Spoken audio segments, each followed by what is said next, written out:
name is Edgar Grajeda. I'm Nicole. My name is Sophie Daughter. I'm Naomi. My name is Siobhan Collins. Hi, I'm Courtney. Hi, my name is Ronnie Marinas. Hi, my name is Alyssa Perez. Hi, my name is Jidra Vanderslice. I'm a graduate student at the School of Education at Loyola Marymount University, and I am class of 2019. I'm a freshman at Loyola Marymount University. I'm a political science major, and I'm class of 2022. I'm an international relations major at Loyola Marymount University, and I'm class of 2021. Political science major, psychology minor. I go to Loyola Marymount University, class of 2019. I'm a political science and philosophy major at LMU, and I'm the class of 2021. I'm a graduate student studying higher education administration at Loyola Marymount University, class of 2020. I am a psychology major, Spanish minor, class of 2021. I work at Loyola Marymount University in the Center for Service and Action. And I work in Seaver College of Science and Engineering in chemistry department, and I'm here in the beautiful Sonorian desert. My name is Maria. My name is Carolina. And we just made it to Arizona. We're currently in Phoenix on our way to Border Links, Which is a nonprofit organization that does work to bring more education and awareness to the reality that's taking place in the borderland, and also immigration policy. So I got involved with Border Links in 2011 or so. I was working with an organization called Scholarships AZ at the time that focused on access to higher education for undocumented folks. So at the time I was undocumented, and that just was where I fit, and Border Links was like a place where I could share my story and talk about my activism and just like be there with people, and also meet like other folks that were doing that sort of work. We're going to be going to the water drop, and we're going to experience what it's like for migrants when they're crossing the border to come to the United States.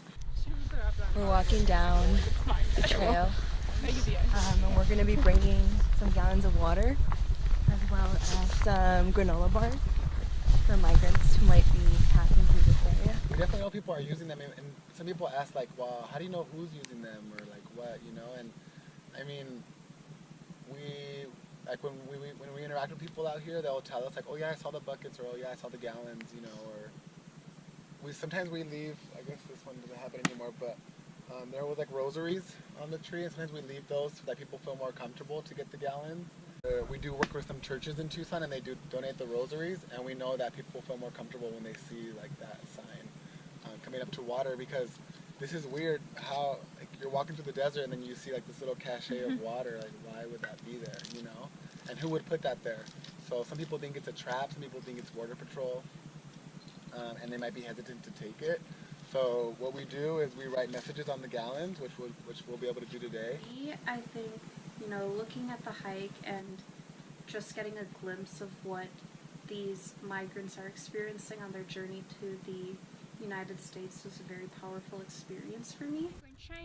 Each rock has a name or a unknown name of a body that has been found in the desert with the date that it was found.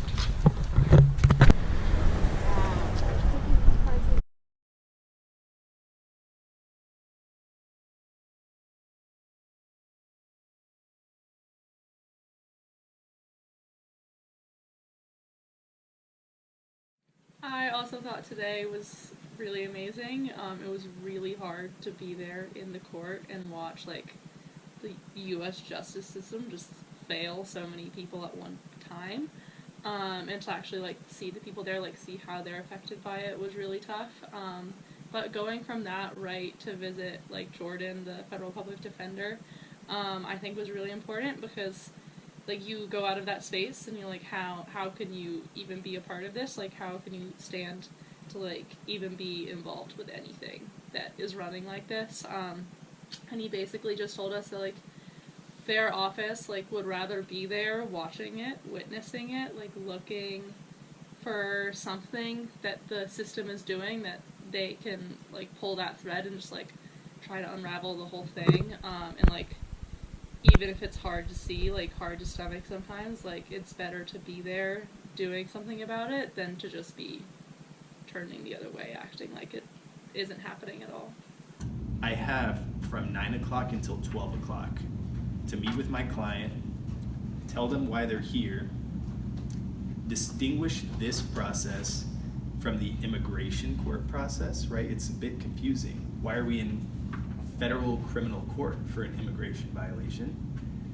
And also review a plea deal with them.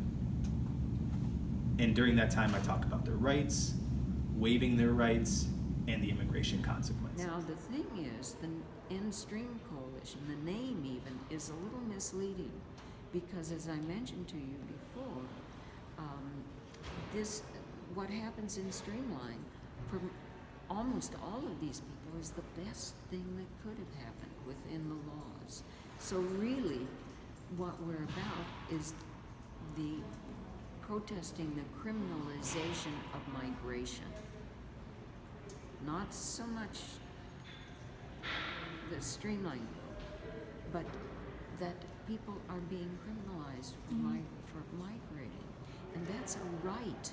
It's a human right. So one of the most impacting parts of the trip to AB Tucson was visiting the detention centers and getting the opportunity to talk to a detainee and learning through his firsthand lived experiences in crossing the border and sharing more about the circumstances that he currently experiences inside the detention facility. It also provided me the opportunity to learn more about his personal trajectory and experience living in Honduras, and also the reasons as to why he was seeking asylum. It was a very emotional experience, specifically because it allowed me to connect with my father's story of coming to the U.S., and it also presented the opportunity to then be able to remain in contact with Wilmer and explore ways to help individuals in detention centers and to be of support throughout their experience there, and explore resources to be beneficial for them afterwards. So something that I want everybody to keep in mind is that, one, the undocumented immigrants' right issue is not just part of the Latinx community, but two, when we went to Tucson, Arizona, we spoke to different types of community organizers and activists, one that focused specifically on labor, two, and one that focused on the connection between the LGBTQ community and immigration. So it's important for us to know that there's different intersectionalities that happen within immigration, and there's multiple ways that we as individuals can be involved and be allies to the immigrants' rights movement.